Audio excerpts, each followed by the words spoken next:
Kawan-kawan, Adrena, sore ini saya bersama disebut mantan mungkin ya, mantan aktivis tahun 95, 96 sampai 98. Nah, mereka ini adalah dedengkot pada saat dulu Soeharto masih berkuasa. Mereka ini aktif mengkritisi kebijakan-kebijakan dari rezim Orde Baru. Nah, kita mau kilas balik karena ini adalah momentum 25 tahun reformasi. Apakah reformasi yang digelorakan oleh teman-teman mahasiswa tahun 98 itu sesuai dengan kenyataan sekarang atau malah lebih buruk? Nah, ini teman-teman mantan aktivis ya apa ini? Komentari terhadap evaluasi 25 tahun reformasi. Siapa sing ngaten jawab dhisik? Pojok kanan. Ayo, Heru. Ini kebetulan Heru itu pulang umroh, jadi si ono malaikat jin gabung kabeh. Ayo Her, ya apa ya? Pertama saya agak koreksi pernyataannya Soleh tadi. Mantan. Kita itu bukan dari 95 tapi sudah 90-an sudah turun. Kayak Dandi itu 90 ya. sudah. Oh iya. Khusus Dandi nih awakmu kan 93 angkatane. 93. Tadi kan bilang 95. 93. Sudah mulai jadi aktivis. Jadi 93 sampai 2000-an lah kita. Oke. Ada di jalan ya. Terus kalau ditanya soal apakah reformasi ini sesuai dengan dengan cita-cita kita dulu, ya sebagian ada yang sudah soal partai politik misalnya dulu cuma 3, sekarang udah bebas. Di partai sekarang tapi soal kebebasan berideologi kita belum di sini. Soal TNI misalnya dulu ada dui fungsi ABRI, gimana itu? Sukses? Sudah bagus, sudah ada sekarang ABRI tidak ada lagi di parlemen, tidak terlalu ikut campur secara institusi itu tidak terlalu ikut campur di urusan-urusan politik gitu. Tapi ada juga kekurangan yang masih sampai sekarang masih PR besar bangsa kita adalah belum terhapusnya korupsi, misalnya korupsi. Aku tambahin ya. Kalau sisi pejuang perempuan, ayo apa iki? Iki ya pejuang makan sampai lemubian dulu teman-teman. Pada saat mahasiswa itu wayu langsing. Entah iki akibat perubahan zaman tiba-tiba mengembang seperti ini, saya nggak tahu juga. Bukan tetap ayu ya. Jadi kalau ngomong tentang perempuan, isu perempuan saat ini itu sudah diakomodir, bahkan di parlemen pun ada aturan kuota 30% dan lain sebagainya. Itu suara-suara angin yang melegakan gitu ya, sesuai dengan apa yang dulu kita cita-citakan. Walaupun tadi kata Heru ada PR di persoalan seperti itu tadi. Oke, saya pikir juga kuota itu juga perlu dicek lagi gitu. Benar nggak itu 30% itu sesuai dengan yang sebenarnya dulu dimaksud gitu ya, bahwa ya bukan sekedar 30% itu iya, tapi ternyata mereka nggak ditaruh di tempat yang strategis untuk bisa masuk di dalam keanggotaan parlemen itu. Nah, terus ya pasca 98 terutama. Ini yang menjadi kunci perjuangan perempuan di mana pada saat itu Indonesia memutuskan untuk membentuk lembaga negara yang khusus menangani kasus kekerasan terhadap perempuan. Yang kita sebut Komnas Perempuan yang sampai sekarang eksistensinya masih ada. Nah, dengan itu ada pengakuan ya dari negara ya, walaupun simpang siur pada saat itu masih ya begitulah ya. Ada yang mengakui, ada yang enggak, bahwa memang kasus kekerasan terhadap perempuan di Indonesia itu ada dan banyak. Jadi soal grafik kekerasan seksualnya dari dulu dibanding dulu dengan sekarang lebih wakendi. Gini, ada dua hal. Kalau data dulu itu mungkin tidak banyak, itu bisa jadi karena memang tidak ada yang melapor. Tapi bukan berarti tidak ada kasus. Juga tidak ada lembaga yang memang khusus nangani itu. Nah, kalau sekarang terlihat naik, itu artinya memang ada kesadaran tinggi dari masyarakat untuk melaporkan. Di samping itu juga kasusnya juga semakin naik. Ya, kita tahu di beberapa tempat mau itu di lembaga pendidikan, dimanapun ada kasus kekerasan seksual, yang itu sekarang sudah mulai terbuka untuk disampaikan, diomongkan, disuarakan, diadvokasi, dan semakin harapan kita sebagai perempuan ini ya semakin naik, kayak didengar gitulah oleh pemerintah gitu ya, hukumannya juga sudah maksimal dan lain sebagainya seperti itu. Oke, kawan-kawan, ini kita bicara soal aktivis.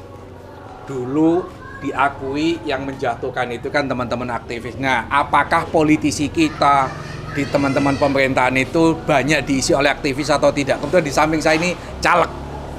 Nah, ini ada aktivis. Aktivis juga. Apakah memang posisi-posisi yang bukan aktivis sehingga banyak terjadi korupsi itu bukan karena aktivis yang menjadi pimpinan di legislatif maupun eksekutif atau bagaimana? Kebetulan Anda ini kan mau jadi isi di parlemen ini. Parlemen mana pertanyaannya? Angel pertanyaan dari aku gitu.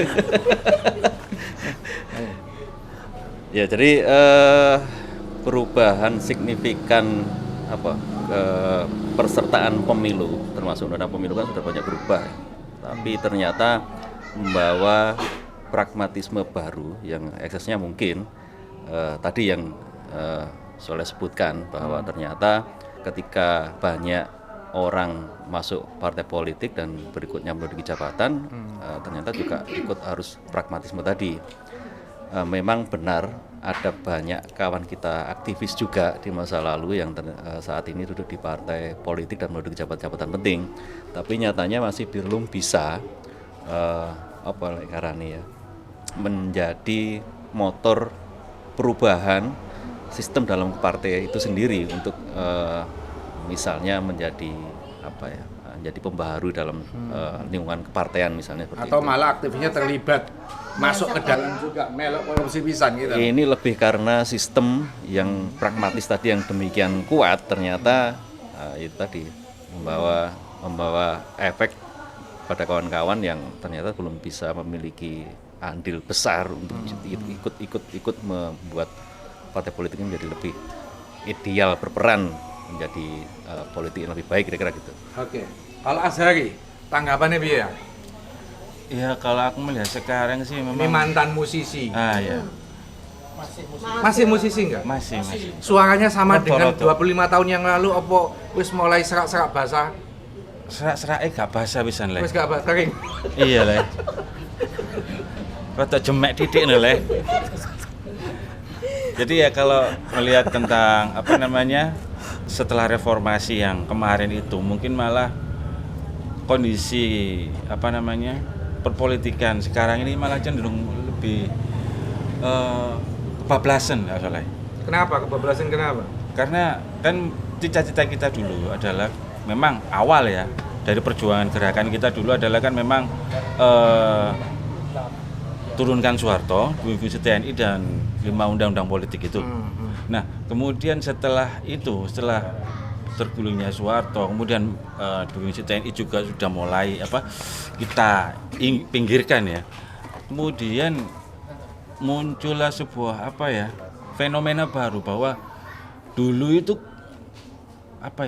korupsi itu satu pintu gitu loh. Pak Harto dan kroni-kroninya. Lah sekarang ini Pemerataan. Pemerataan korupsi. Jadi keadilan itu ada, tapi keadilan yang tidak benar ya. Seperti keadilan dalam berkorupsi itu tadi loh. Aku jadi Ngomongnya kayak Mbak Buyut ngono. Jadi ya itu tadi kalau aku melihat memang sebuah ada sisi yang sudah tercapai dan memang sudah lebih malah dicapai. Jadi pemerataan itu tadi, tapi pemerataan dalam hal yang kurang benar ya, pemerataan dalam hal korupsi tadi loh. Kalau dulu memang Soeharto dan yang dapat kroni-kroninya pendapatannya sama, ya dia ngomong benar. Iya. Sing gak itu ya ngomong gak benar. itu tadi akhirnya terjadi sapi perah biyen itu diperah mbek Pak Harto dan kroni, saiki diperah mbek wong akeh. Matek sapi ini wis. Matek sapi ini wis. Dan ini kalau kita Meresapi bicara soal politik ya. Dulu pada saat Orde Baru itu kan ada politik aliran. Sing iki kiri, sing iki kanan, wis ketok. Partai-partai itu platformnya jelas. Nek saiki dengan kita bicara soal refleksi 25 tahun itu apakah politik aliran itu masih ada? Ataukah ya semua partai ini podo kabeh saja nih? Terutama nih ngomong soal korupsi, semua partai kena kasus korupsi. Masih ada nggak politik aliran atau ideologinya itu? Ya, kalau soal itu panjang ceritanya. Ditinggal aja soalnya ambil candi. Tahu kan? Cerita panjang. Panjang ceritanya. Tapi kalau di era pemerintahan Bung Karno itu kan jelas ya, ada politik ideologi, spektrum ideologinya jelas gitu. Kalau di kategorisasi gitu ada kanan, tengah, kiri gitu. Nah, kalau sejak sebetulnya ideologi itu hilang, itu tidak hanya sekarang, tapi sejak Orde Baru berkuasa. Jadi kita tahu ada fusi partai pada saat Soeharto berkuasa, yang partai itu macam-macam dan berbagai spektrum ideologi sebelum Orde Baru, tapi kemudian diperas menjadi 3 partai saja dan semuanya sebetulnya asasnya sama, Pancasila. Tetapi Pancasila dalam pengertian yang sudah diinterpretasikan dan itu harus dilaksanakan oleh seluruh masyarakat Indonesia termasuk partai politik, interpretasi dari Orde Baru Soeharto. Nah, dari situ sebetulnya sejak itu maksudku partai politik sudah tidak punya ideologi sebetulnya. Gitu. Semuanya sampai sekarang ini sudah nggak ada ideologi semuanya mengabdi pada ekonomi politik yang diterapkan oleh Soeharto.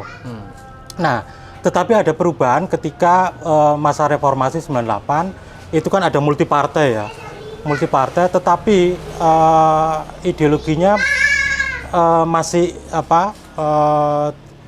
sebetulnya tidak sama persis pada zaman Orde Baru tipologi partai politik kita, tapi yang jelas membedakan ada multipartai, alirannya pun sebetulnya berbeda-beda gitu. Tapi secara umum kepentingan politiknya sama. Kepentingan politiknya sama. Artinya mereka semua setuju pada liberalisasi ekonomi, secara umum setuju pada sistem politik yang masih mengedepankan keharmonisan. Kalau dulu istilahnya stabilitas politik, tapi sekarang keharmonisan. Jadi segala macam partai yang tumbuh itu sebisa mungkin tidak punya konflik yang mengeras gitu. Maka itu sebetulnya secara lunak mungkin itu ideologinya itu dikawal. Kita tahu misalnya hal yang paling masih berlaku sampai sekarang, TAP MPRS nomor 25 tahun 66 itu tentang tidak boleh dikembangkannya ideologi ajaran Marxisme, Leninisme dan segala hal yang berbau komunisme gitu. Nah, itu menimbulkan efek pada ketidakbebasan ideologi gitu. Sekarang misalnya analisis politik ekonomi yang kiri itu tidak berkembang di partai politik, dia hanya berkembang terbatas di ruang akademik gitu. Tapi di praktek politik tidak ada gitu. Jadi perdebatan di tingkat publik soal ideologi itu tidak berkembang dengan luas gitu. Terakhir untuk teman-teman ya. Jadi kalau kita bicara refleksi, mungkin ada 30 detik 1 menit sebuah solusi agar 25 tahun ini kita tidak sia-sia gitu loh. Ya. Darah mahasiswa, nyawa mahasiswa yang mati itu supaya tidak sia-sia, bagaimana sistem politik ini ada perubahan yang signifikan. Siapa sing jawab iki? Aku sih ya. Oke. Nah, menurutku salah satu problem besar di Republik ini, padahal kita sudah memasuki 25 tahun gitu perubahan politik sejak Orde Baru tumbang, itu adalah salah satunya adalah soal penegakan hukum. Jadi dulu kan yang kita tuntut sebetulnya ada 2 hal ya, banyak hal tapi kalau disederhanakan itu ada 2 hal, yaitu demokratisasi dan penegakan hukum. Nah, yang lain soal kesejahteraan ekonomi segala macam. Nah, kita punya problem besar adanya masih berkembangnya politik impunitas. Oke. Segala hal yang Gampang melupakan kejahatan seseorang. ya, misalnya kita ini kan pemerintahan ini kan punya PR banyak ya soal pelanggaran HAM masa lalu gitu. Salah satunya soal teman-teman kita yang belum hilang ini, penculikan aktivis, belum ketemu, yang hilang sampai sekarang, yang diculik pada tahun 98. Nah, sampai sekarang ini tidak ada penanganan yang serius, apalagi penyelesaian yang tuntas gitu. Nah, itu juga terjadi di kasus-kasus pelanggaran hak asasi manusia yang lain gitu. Terjadi impunitas meskipun di pelanggaran hak asasi manusia yang lain, misalnya kasus Tanjung Priok, kasus Abipura di Papua, kasus Timor Leste, itu sudah ada pengadilan HAM ad hoc-nya itu, tetapi satu pun tidak menyeret pelaku bertanggung jawab secara hukum gitu. Artinya semua pelakunya itu divonis bebas. Oke. Nah, itu problem kita sekarang, karena dengan tidak menghukum pelaku, atau sisi yang lain tidak memberikan keadilan bagi para korban pelanggaran HAM, kita akan terus bisa dipastikan akan terus mengulangi kejahatan HAM di masa lalu. Itu akan terulang lagi di masa sekarang dan yang akan datang. Siapa sih nambahi? Kaitannya begini, kalau Heru mau nambahi ya, nggak usah kita bicara masa lalu. Kanjuruan itu loh di depan mata. Ya. 135 nyawa mati. Toh memang ada proses hukum ada, tetapi proses ini tidak mencerminkan rasa keadilan kan gitu loh. Ini ya Bel. Jadi apa kalau kita bicara masa lalu yang di depan mata aja kekuasaan ini membiarkan pemane sing lawas-lawas kan gitu loh. Mas Azhari, ini kan kalau kita tadi apa yang disampaikan oleh kawan Dandi itu bahwa negara atau kekuasaan ini masih ada imunitas. Impunitas ya, sehingga kejahatan masa lalu itu masih dilindungi. Menjadi pertanyaan adalah, nggak usah kita bicara masa lalu. Kanjuruan itu menurut saya kejahatan kemanusiaan. 135 nyawa mati kan gitu. Bahwa betul ada proses hukum, tapi proses hukum itu hanya formil. Tapi keadilannya itu sebenarnya tidak ada.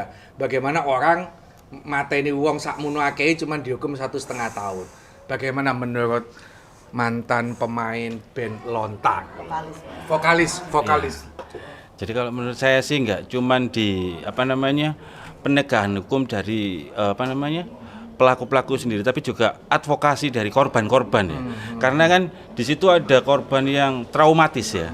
Jadi ketika melihat ada keramaian pun, itu ada beberapa korban itu yang ada keramaian itu dia langsung takut gitu loh. Nah, itu perlu sebenarnya pendampingan atau mungkin dari pihak-pihak yang bertanggung jawab dalam hal ini ya, mungkin PSSI atau juga mungkin Federasi PSSI itu juga sendiri atau pemerintah untuk mendampingi korban.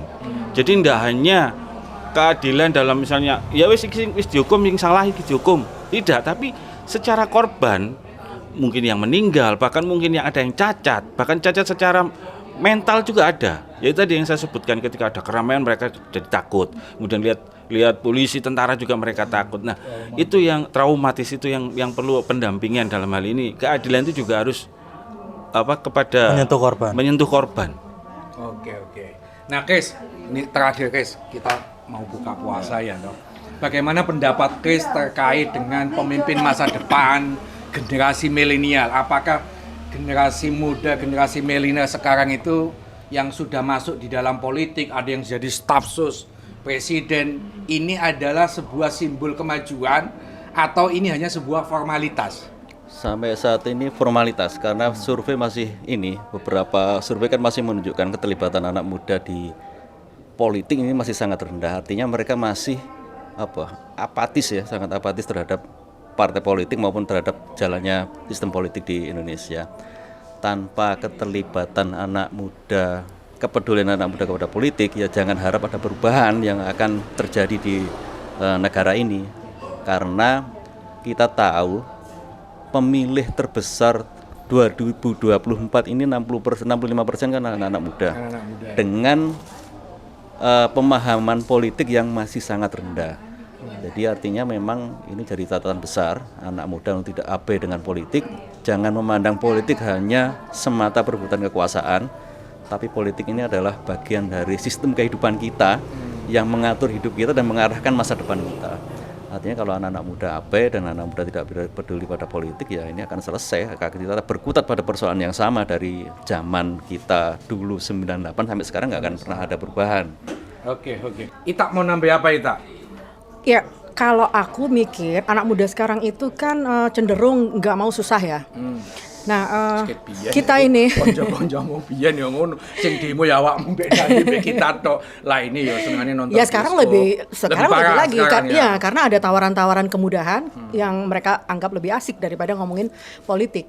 Tapi walaupun kesadaran politiknya masih rendah dan jumlahnya nggak terlalu banyak, nah kita ini yang ada di sini, menurut aku jangan pernah berpikir untuk berhenti melakukan sesuatu. Apa yang bisa kita lakukan untuk membuat kesadaran anak muda itu lebih naik, lebih meningkat, itu kita tetap lakukan ya. Contoh sederhana, simple, kita lagi ngomong tentang kasus penghilangan paksa. Kita bikin berbagai macam kampanye supaya mereka tidak lupa, supaya mereka tetap tahu bahwa ada sejarah kita sejarah gelap kita yang menghilangkan anak-anak muda karena melakukan sesuatu, melakukan sesuatu. Nah, sekarang ini teman-teman yang ada di sini ini kan lagi membuat kayak penanda gitu ya, bahwa itu ada, kasus itu ada melalui film yang akan kita buat ini yang tak pernah hilang ini ya. Mudah-mudahan dengan itu kita bisa setidaknya ya ada anak muda yang tergerak untuk berada di jalur yang tadi teman-teman bilang, di jalur perjuangan atau apapun lah, berjuang di jalurnya masing-masing, tapi tetap tahu betul sejarah yang pernah terjadi di negaranya seperti ini gitu. Jangan lupakan sejarah yang itu ya. Kawan-kawan, Adrena, demikian tadi bincang kita refleksi 25 tahun reformasi di Indonesia.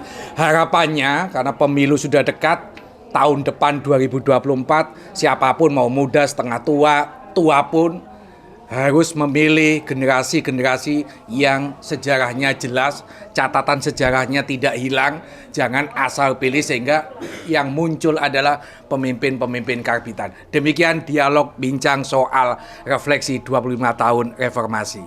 Salam demokrasi.